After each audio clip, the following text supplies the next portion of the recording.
আমি যদি ঘুরে দাঁড়াই না তাহলে আপনাকে খুঁজেও পাওয়া যাবে না বলে দিলাম। কিন্তু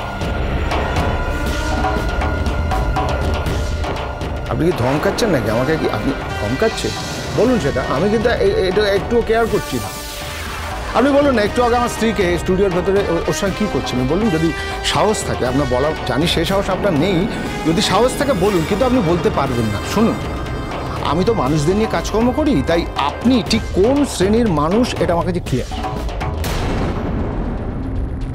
তাই আপনার কাছে clear? Come on tell me, কি ক্লিয়ার আপনার কাছে বলুন? না না বলুন, আপনি কি বুঝতে পেরেছেন, কি দেখেছেন? কি? আরে বাবা, মেয়েটা কাঁদছিল, সেই জন্যই আমি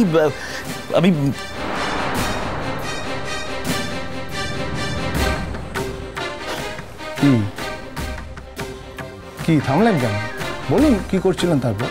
নাকি বলতে লজ্জা হচ্ছে? মনে হচ্ছে নিজের ইমেজটা নষ্ট হয়ে যাবে।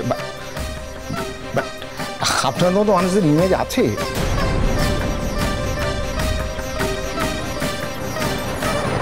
নতুন স্যার কি করেছে গো? হ্যাঁ কি করেছে? কিছু তো করেনি গো। হ্যাঁ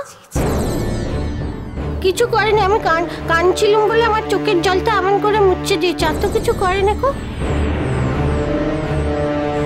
করতেই পারে, ঠিকই তো করেছে। নতুন স্যার তুমি 100 বার করবে, 1000 বার করবে। হ্যাঁ 1000 বার করবে। আর তুমি নতুন স্যারকে এত কথা কইছই বা কেন? হ্যাঁ আমি তো তোমাকে হেটা ডাকিনি গো।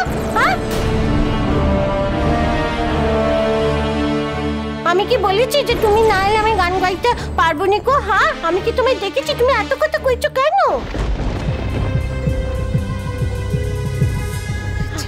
আমি তুমি ছাড়াও খুব সুন্দর গান গাইতে পারি। ও নতুন স্যার বলো বলো বলো, আমি ভালো গান গাইনি গো? আমি কতখানি ভালো গান গেয়েছি বলো? হ্যাঁ কেউ চোখের জল যদি মুছে দেয় তাহলে কোনো পাপ হয় না গো, পাপ হয় না গো। তুমি যে এত কথা কইলে না, এইটা তুমি পাপ করলে। হ্যাঁ ঠাকুরমণি তোমাকে পাপ দেবে। হ্যাঁ চুপ করো, চুপ করো ঠাকুরটি, চুপ করো তো। এসব কথায় কান দিও না। যার মন যেমন সে তো তেমন কথা বলবেই। ছি ছি ছি ছি ছি, ওসব বাজে কথা শুনতে হবে না। চলো তো, চলো আমরা এবার বাড়ি যাবো। চলো চলো। না,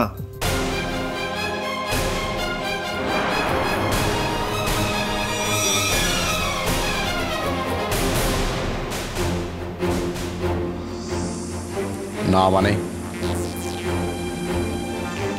বাড়ি যাওয়ার আগে আজ এখানে দাঁড়িয়ে একটা কথার ফয়সালা করে দিতে হবে। আপনার সঙ্গে আবার কিসের ফয়সালা? আপনার সঙ্গে কোনো ফয়সালা করার কোনো কারণই নেই। তোমাদের দিক থেকে নেই, আমার দিক থেকে আছে। শুনুন মেসমশাই, আপনাকে এটুকু আমি বলে দিতে চাই যে আপনার মেয়েকে যে আমি অগ্নি সাক্ষী করে বিয়ে করেছিলাম, এই কথাটা আপনি মনে না করিয়ে দিলেও আমার মনে ছিল। আর সেই জন্যে এতদিন ধরে অক্লান্ত পরিশ্রম করার পরেও আমি কখনো ওকে ছেড়ে চলে যাওয়ার কথা ভাবিনি। আপনারা তো আমাকে আপনার মেয়ে জাস্ট একটা কেয়ারটেকার বানিয়ে তুলেছিলেন। বিয়ের আগে কিন্তু আমার সঙ্গে সেরকম কথা ছিল না। আচ্ছা মেসমশাই, আপনি ভালো করে মনে করে দেখুন তো, আমাদের বিয়ের আগে আপনাদের বাড়িতে সর্বক্ষণের একটি মেয়ে ছিল যে বাড়িকে দেখভাল করত। আমাদের বিয়ের ঠিক পরপরই তাকে কাছ থেকে ছাড়িয়ে দেওয়া হলো। অজুহাতটা কি? না পারি নাকি আমার কাছে ছাড়া আর কারুর কাছে কিচ্ছু করবে না। ভালো কথা, আমি সেটা মেনে নিয়েছিলাম। হ্যাঁ ছোটন, তুমি বলছিলে না আমার কাজের বাজার এখন নেই।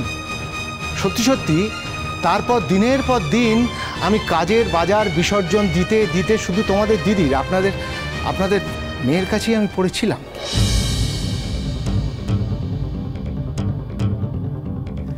দেখুন মেসমশাই, আপনি জানেন যে নিয়ম অনুযায়ী বিয়ের পর ফারিদ আমাদের বাড়িতেই থাকার কথা, কিন্তু ঘটনাচক্রে সেও ওখানে মানিয়ে নিতে পারেনি। আর নন্দিনীরও দোষ ছিল।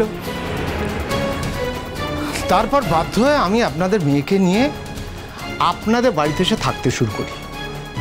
আর সেই আমার থাকাটা যে খুব একটা সুখকর ছিল না, সেটা আশা করি আজকের দিনে এই পরিবর্তিত পরিস্থিতিতে দাঁড়িয়ে মানে আমি জানি না আপনি স্বীকার করবেন কি করবেন না।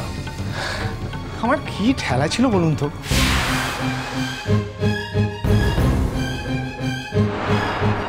আমি আপনার মেয়ের একটা আকাঙ্ক্ষা, জেনুইন আকাঙ্ক্ষা পূরণ করার জন্যই আমি তাকে বিয়ে করেছিলাম। আপনাদের মেয়ে ঘর চেয়েছিল, সংসার চেয়েছিল, একটা নিরাপত্তা চেয়েছিল। আর আমিও এদের মতো মানুষদের সঙ্গে দীর্ঘকাল কাজ করতে করতে আমারও কোথাও একটা মনে হয়েছিল যে আমি একটা এরকম মানুষকে নিয়ে এক্সপেরিমেন্ট করি।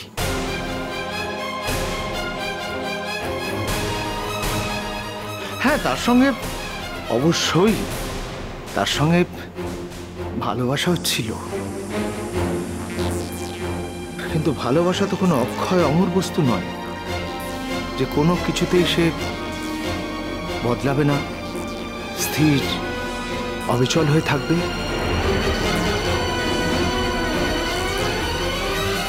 দেখুন, আপনার মেয়ে জায়গা মতো আমাকে না, আপনাদেরই সাপোর্ট করেছে। ভূমি এবং আশিকে পুলিশদের সামনে আমাকে ছোট করে তাদের ভবিষ্যতে আরো অন্যায় করার সুযোগ করে দিয়েছে আপনার এবং আপনাদের পরিবারের সম্মান বাঁচানোর জন্য।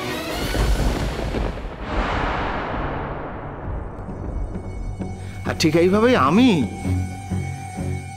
দিনের পর দিন টেকেন ফর গ্রান্টেড হয়ে গেছি।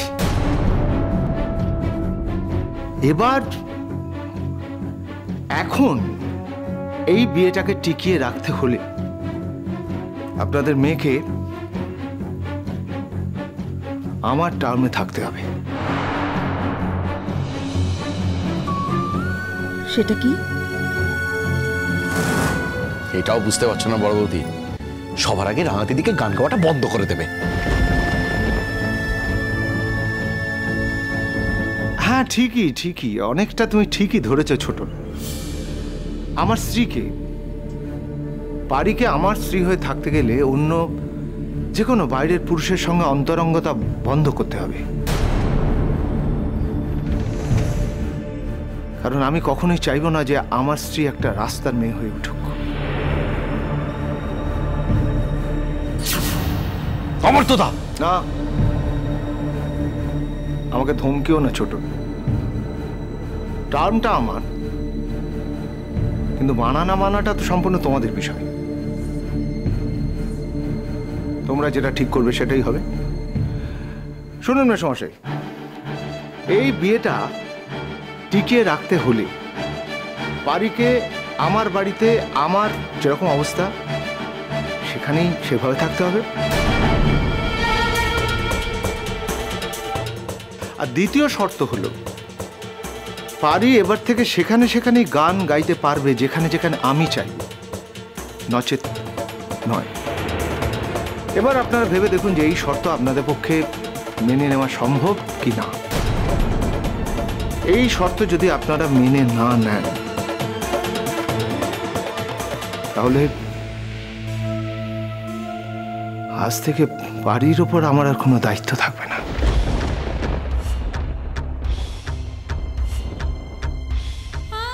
আমি তোমার কাছে যেতে চাই নিকো। কি?